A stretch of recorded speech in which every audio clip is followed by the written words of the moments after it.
Hi, my name is Clarissa Shields. Hi, this is Denise Estrada, and You're watching True School Sports. you're watching True School Sports. Well, it's personal between me and you, and I'm going to do you some serious harm, you big stiff idiot. The untouchable True School Sports Empire proudly presents something the boxing game's been missing. Hey, what's going on? It's your boy BC, and I came here to talk some boxing with the thousands of True School Sports subscribers. Now, we have the big light heavyweight matchup this weekend with Dmitry Bivol and Gilberto Zurdo Ramirez, and it's going to be a great fight. I'm looking forward to it. We're going to be live here on True School Sports, so make sure you guys join us for that live fight reaction, as well as the live fight reaction extravaganza for David Morrell versus Adios Yerbasanuli on Showtime. Should be a fun night. Should be a fun Saturday. But I wanted to kind of come out and just say this immediately about Bivol. If Bivol goes in there and he beats up on Zurdo Ramirez and he outboxes him, or just gets a win in convincing fashion, or just a legitimate fashion, then to me, it really is no competition for who the fighter of the year is. You know, he already, we all know earlier this year, back in May, he was against all odds when he fought Canelo Alvarez, and when the belts, when the chips were down and the world doubted him, and the whole T-Mobile Arena was cheering against Dmitry Bivol. We know what he did. We know what he did to Canelo Alvarez. We know that Canelo was exposed by Bivol. We know that happened. And that was a big feather in his cap to beat Canelo, because Canelo had this aura of invincibility coming into the fight that nobody could beat him. And he popped that balloon and brought Canelo and his fanboys down to earth real quickly. And now they got to save face and make all these excuses, and they're still making excuses all these months later. But anyway, I digress. Now he's fighting Gilberto Ramirez, a guy that was once super middleweight champion, a guy that I truly believe, behind Bivol and Artur Beterbiev, is the best light heavyweight in the world at this juncture in time.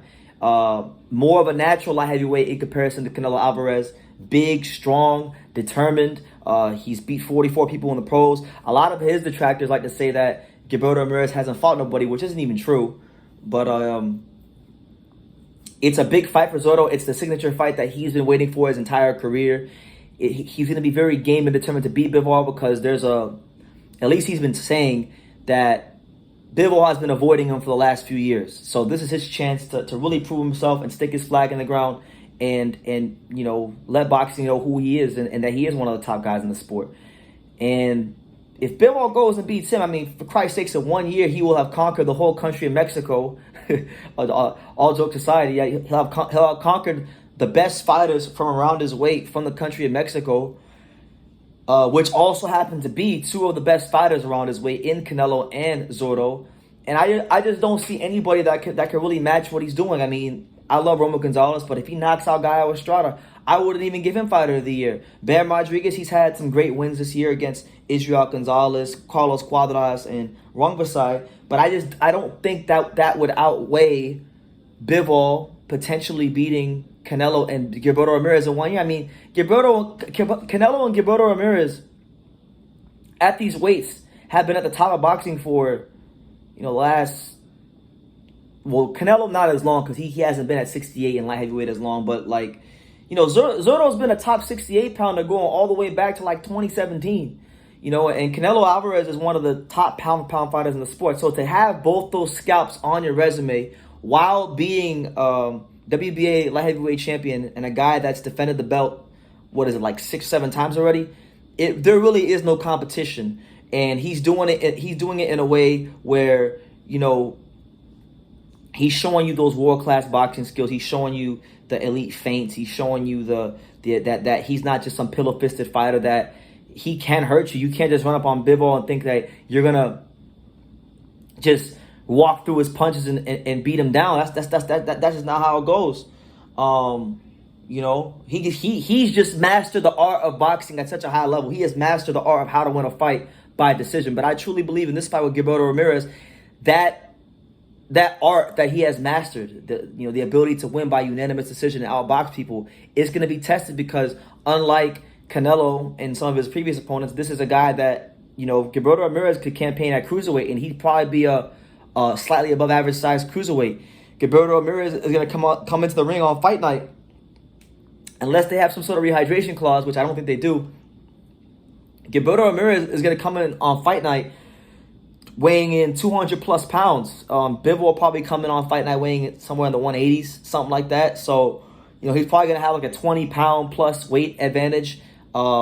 He's like a fighter that generally has good stamina throughout the whole 12 rounds. So this is where I think Bivol's stamina gets tested. I think his ability to box behind a consistent game plan gets tested. Zurdo is also he doesn't have the feet that are as fast as Bivol. But one thing about Zurdo is if Zurdo gets you to exchange with him, he's got very fast hands.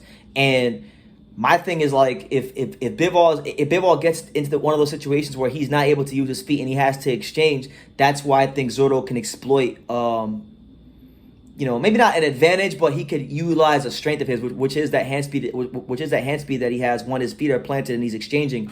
So there are some stylistic things that I feel like Bivol has to overcome, and if he's able to overcome them and do it in a legitimate fashion against Gilberto Ramirez, don't even talk about who the fighter of the year should be. Don't even talk about who you think had the best year in boxing, because to me, it really isn't a discussion. It would be one man and one man only, and it's the man from Russia, and Kyrgyzstan, and all these countries that he's from, and that's Dmitry Bivol. So I'm gonna leave it at that. Just wanted to throw that out there before we get to the fight on Saturday. That I think that if Bivol wins this fight on Saturday in legitimate fashion, that he is our 2022 fighter of the year, and it's not even remotely close. But you guys let me know what you think. Do you guys agree or disagree?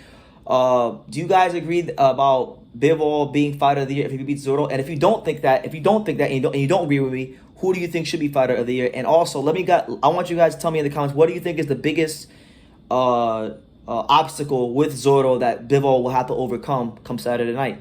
Leave your comments down below. Make sure you guys take the time to subscribe. And like I say in every single one of these videos, you can love me or you can hate me, but I'm just a kid from Daniel. So until next time, take care, guys. Thank you for watching True School Sports. No, follow this kid. Oh. You know, he's a true, it's a young, true, passionate person who follows boxing. He wakes up thinking about boxing and he goes to sleep thinking about boxing. This is true. Good kid, good man, and looking forward to seeing him everywhere in the boxing world. Hey man, if you ain't subscribed to True School Sports, you fucking up, man. Make sure you subscribe, bro. Fucking up big time. Make sure, man.